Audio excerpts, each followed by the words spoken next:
Hello, it's Jang here with a look at the LEGO Creator Future Flyers set. It comes with 237 pieces. This came out in 2014 and it is a 3-in-1 set. And you will be seeing all three versions. What we're looking at right now is the robot with jetpack or rocket pack on it.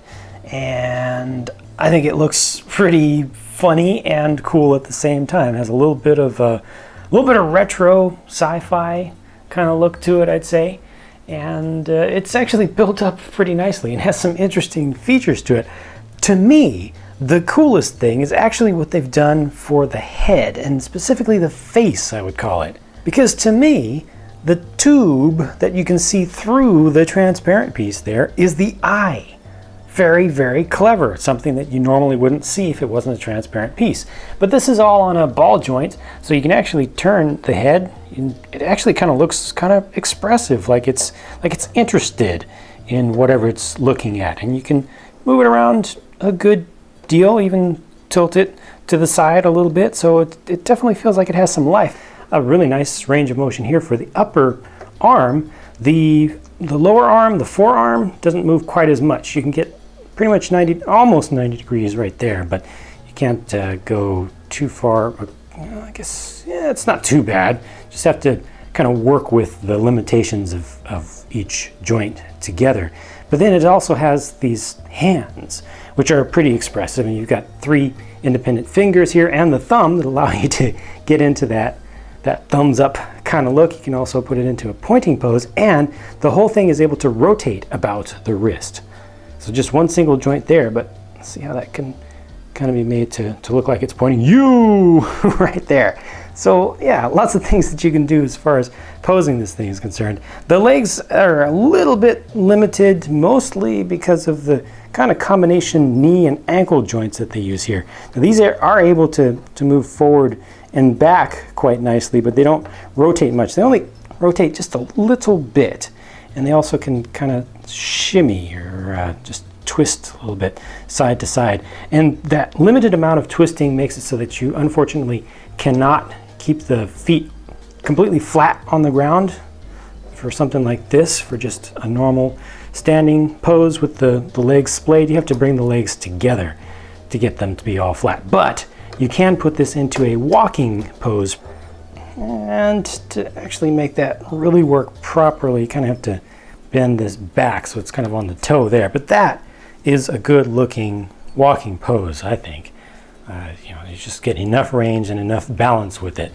Now, of course, a major feature with this thing is the pack and the ability to fly with this guy. So these are supposed to be jets or rockets on the back here. Let me flatten all these things out and kind of move your hands forward into the hero kind of pose. You can bring the head up only just a little bit. Too bad you can't bring the head up farther than that. But there you can see how it would be just kind of flying around. You can angle these just a little bit, which is useful for your coming down to the ground, your landing or your initial takeoff. You can also change the angle of the wings. So if you want to be at a slower flight, then you can bring them all the way out like this, a little bit more of the Buzz Lightyear kind of look that way. Or you can bring them back, make them a little bit more sleek for going faster, or you can bring those all the way in if you want that to be your landed kind of pose, where it's just kind of folded the wings out of the way. Or alternately, you could take all of that off, because this really is a pack.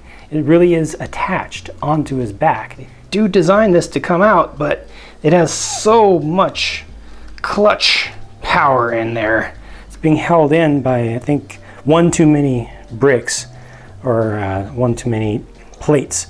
But see, all of this is intended to come off, and it's only being held in by just that one axle that goes into one of these holes here. But now you have a robot with no pack on the back, so it gets you just a completely different look for him. There you go. It's just more of a kind of a plain action figure looking thing. Rotate these around to a more normal kind of place, and yeah, pretty simple. Just something different. You know, it's cool for the play factor of it all, I think, but I think it looks generally much better with the pack all the way on. Anyway, spent a lot of time on this version. Let's look at the next. This is supposed to represent a futuristic jet fighter. I think it looks like a retro futuristic jet fighter. Something from a vertical scroller arcade game from maybe the mid to late 80s or even early 90s is what it looks like. It's kind of a mild sci-fi kind of look. Really heavily forward swept wings on this one, and an interesting look. A little bit of modern fighter inspiration, or modern at that time, I guess. 70s and 80s fighter inspiration, let me put it that way. But I think it looks pretty cool. I think that it's an interesting look. It's different. It's a good use of the pieces. The arches here I think are the most awkward thing. The rest of it I think works. It actually has movable horizontal stabilizer surfaces here, which is pretty cool. You can also change the sweep of the wings a little bit. So you can bring it down to a lower speed, takeoff and landing kind of arrangement like that. I think that's pretty cool. I wish that these would actually swing forward even further than they do. My favorite thing here is what they've done around the cockpit and the use of these pieces that curve in on multiple axes, kind of change in there. Makes for a very nice little pinching point on each side. I like that a lot. Definitely my favorite feature here. But what else is there to really say about this one? Not all that much, but again, I think it's a pretty good use of the pieces included with the set. Let's go ahead and check out the third and final version. Now this is supposed to be a flyer in the metaphorical sense only, I believe. This is supposed to fly on land in the sense of being very quick, very fast. Interesting little change up there. I dig it though. I don't think it really fits with the theme, but I think that it's a pretty cool looking build. And this one kind of feels a little speed racer-ish to me for several reasons. But I think the coolest thing about this particular build here is that you can put a minifigure in it. Not only that, but you can put another minifigure in there too. So, you know, the scale is way off for minifig scale properly, but I think that kids would really enjoy that and appreciate that. You can change the angle of the wing back here a little bit. You can bring it up. And I think this is, yeah, there we go. You can also bring it down. You can bring it actually flat. I thought that there was just a little bit of thing in the way there, but no, you can bring it all the way flat, so you can change your aerodynamic properties. And hey, it's got a wing. So that's where it ties into the rest of the builds and the air-based stuff. Interesting that they use the ball joint pieces here in the front. A little bit asymmetric there, but I respect the use of those parts there. And there's another one that's exposed right there in the center. It's all good. Maybe a little throttle control there over on the right-hand side, I think, because this could still be supposedly some sort of jet-powered thing. But overall, pretty cool.